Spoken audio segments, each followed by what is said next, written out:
Kam në një lidhje të drejt për drejt gazetare në Enkelejta Mema, sa i takon samitit që përmbajt në Tiranë. Enkelejta të përshëndes. Atëherë, cilat janë mesazhet që janë përcjell deri më tani dhe çfarë pritet të vendoset në fund të këtij samiti?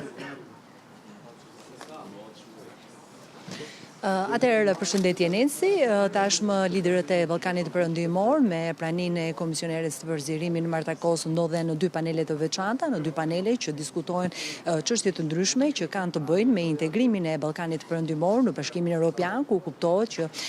thelbi i këtyre diskutimeve është plani i rritjes ekonomike për 6 vendet të Ballkanit Perëndimor. Në dy kërkesat që Marta Kos, komisionere e përzirimin, pati për vendet e Ballkanit Perëndimor ishte pikërisht shfrytëzimi i fondit prej 6 miliard eurosh që Bashkimi Evropian ka vendosur në dispozicion të Ballkanit Perëndimor për të fuqizuar më tej ekonominë e tyre dhe për të përmbushur reformat që çojnë drejt rrugës së integrimit. Si shqetësim, zonja Kosë theksoi faktin që vetëm 10% e këtij fondi deri më tani është disbursuar, vetëm 400 milion euro janë marrë nga vendet e Ballkanit Perëndimor për të zhvilluar ekonomitë e tyre të përbashkëta, por edhe për të zhvilluar projekte të tjera që kanë të bëjnë me fusha të ndryshme që nga infrastruktura, energjia, ekonomia e gjelbërt e shumë element të tjerë.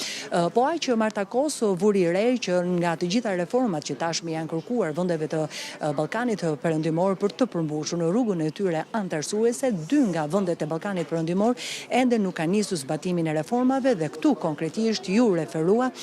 pikërisht Bosnjë-Hercegovinës dhe Serbisë, ndërkohë që për 4 vendet e tjera, pra për Kosovën, Shqipërinë, Malin e Zi dhe Maqedoninë e Veriut, duket që situata paraqitet më e mirë në përmbushjen e reformave të përcaktuara nga Bashkimi Evropian. Një tjetër shqetësim që zonja Kos ngriti ishte për faktin e krijimit të tregut të përbashkët rajonal, një domosdoshmëri kjo e kërkuar dhe nga Bashkimi Evropian për t'i dhënë mundësinë Ballkanit Perëndimor që më pas të integrohet në tregun evropian.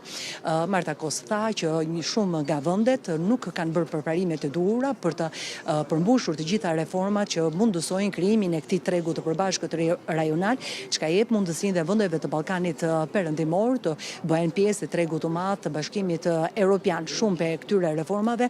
ende nuk janë përmbushur, vendet nuk po bashkërendojnë punën me njëra tjetrën për të krijuar këtë treg të përbashkët rajonal. Nga ana tjetër, kryeministri Edi Rama tha që nuk mund të ketë një Bashkim Evropian pa një Ballkan Perëndimor. Vendet e Ballkanit Perëndimor shkojnë me duar bosh, pra nuk kërkojnë lëmosh nga Bashkimi Evropian, ato duan të jenë pjesë e Bashkimit Evropian dhe po përpiqen të bëjnë të gjitha reformat për të qenë pjesë e kësaj familje të madhe. Pas zhvillimit të dy paneleve, ku ka tema të ndryshme për të diskutuar, veçmas përmenda që është tregu i përbashkët rajonal, por ka edhe agenda të tjera, siç është shfrytëzimi dhe përdorimi i inteligjencës artificiale, korridoret e gjelbërta,